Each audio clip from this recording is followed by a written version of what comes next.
Seigneur Jésus-Christ de Nazareth, nous te remercions encore pour cette occasion. Nous prions et demandons ta présence pour la bonne compréhension de ta parole au nom de Jésus-Christ. Amen. Bien-aimés dans le Seigneur, vous voyez encore, disons, vous regardez une fois encore, l'émission dénommée La vérité qui affranchit. Et aujourd'hui, nous allons parler du thème qui dit la piété. Alléluia. Amen. Dans l'épisode passé, nous avons parlé de maîtresse grâce. Nous avons constaté que la grâce ne s'arrête pas là, mais le Seigneur Jésus-Christ a apporté la grâce accompagnée de la vérité pour une bonne raison. Cette raison est telle que la grâce est une maîtresse, telle que la grâce nous enseigne des choses que nous ignorons aujourd'hui et nous nous permettons de mener la vie comme bon nous semble. Et dans l'épisode passé, nous avons promis de continuer cette étude en vous parlant de la piété, puisque dans les enseignements de la grâce, il est dit dans Tite 2, versets 11 à 12, que la grâce nous enseigne à vivre selon la piété.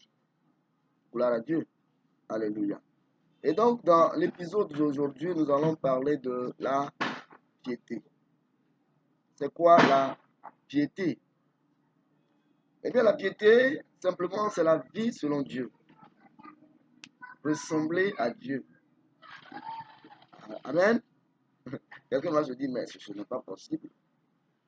Et oui, c'est possible de ressembler à Dieu par sa parole. Même si nous n'avons jamais vu Dieu face à face, il y a le miroir dans lequel on peut voir Dieu et ressembler à Dieu. Adam et Ève, dans le jardin d'Éden, ressemblaient à Dieu. Dieu a dit, faisons l'homme à notre image et à notre ressemblance. Est-ce que vous voyez? Donc, il dit que les premières créatures humaines de Dieu étaient à la ressemblance de Dieu, c'est-à-dire qu'ils ressemblaient à Dieu. Amen. Amen. Donc, c'est la preuve que l'homme peut encore ressembler à Dieu aujourd'hui. Et c'est ce qu'on appelle la piété. C'est ce que Dieu nous appelle à faire. Et c'est ce que la grâce qui nous est apportée aussi nous demande de faire pour atteindre ce niveau de ressemblance à Dieu. Jésus est venu spécialement pour ça. Parce que Adam et Ève ont chuté dans le jardin d'Éden et ils sont sortis de la ressemblance de Dieu.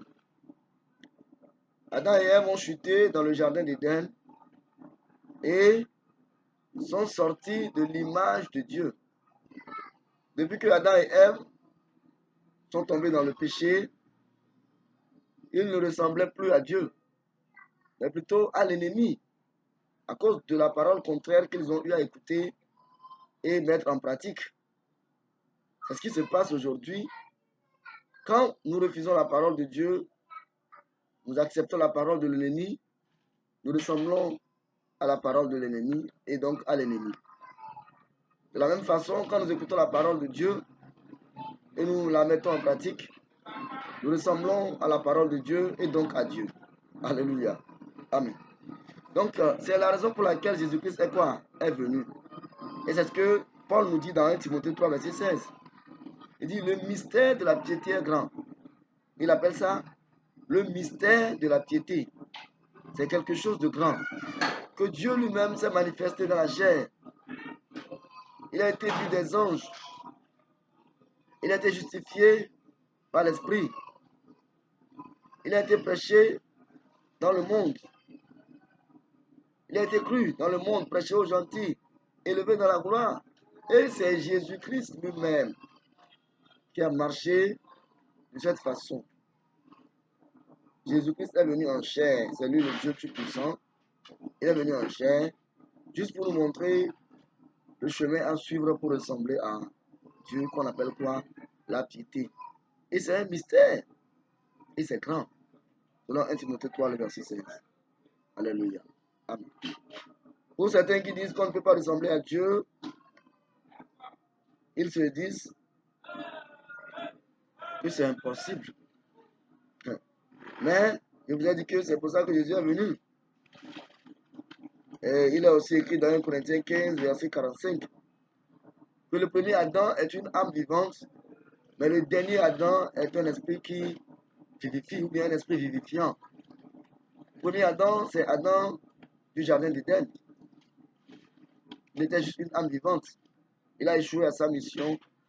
Mais le dernier Adam, qui est Jésus-Christ lui-même, il est venu sous forme humaine parce que Adam veut dire homme. Jésus est venu sous forme humaine, on l'a appelé le dernier Adam. Ce qui prouve d'ailleurs qu'il n'y aura plus quelqu'un qui va venir après Jésus disant qu'il est aussi un sauveur, il est celui-ci, il est celui-là. Non. C'est pourquoi on l'a appelé le dernier Adam, pas le deuxième Adam, mais le dernier Adam.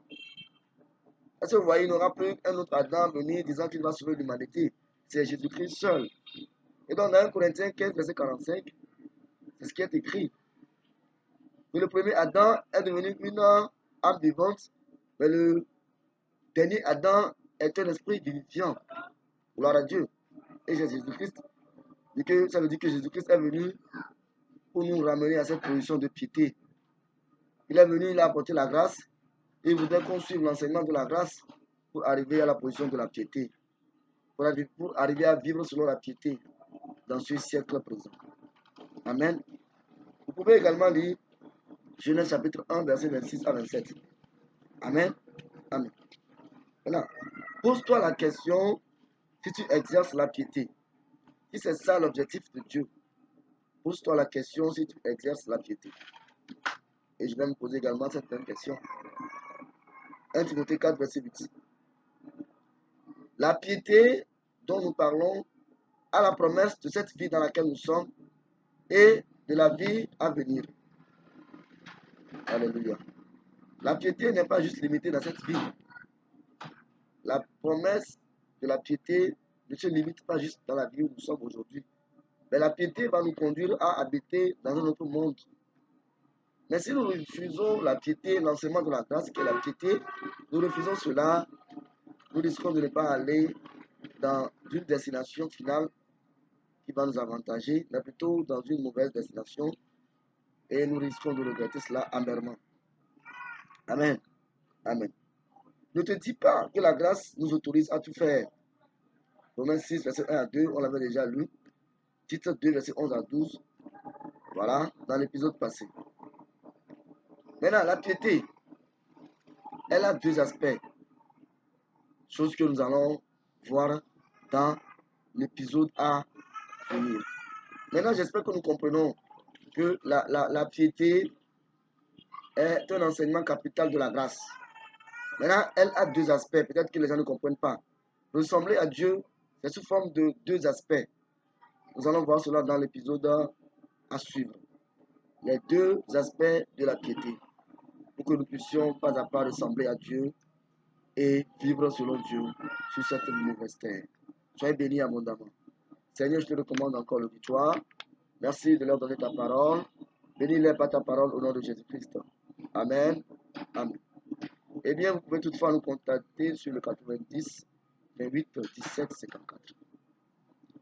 Le 00228 90 28 17 54.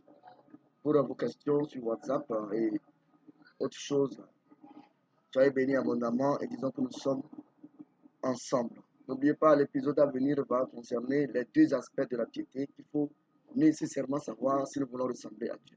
Soyez bénis abondamment. Amen. Amen.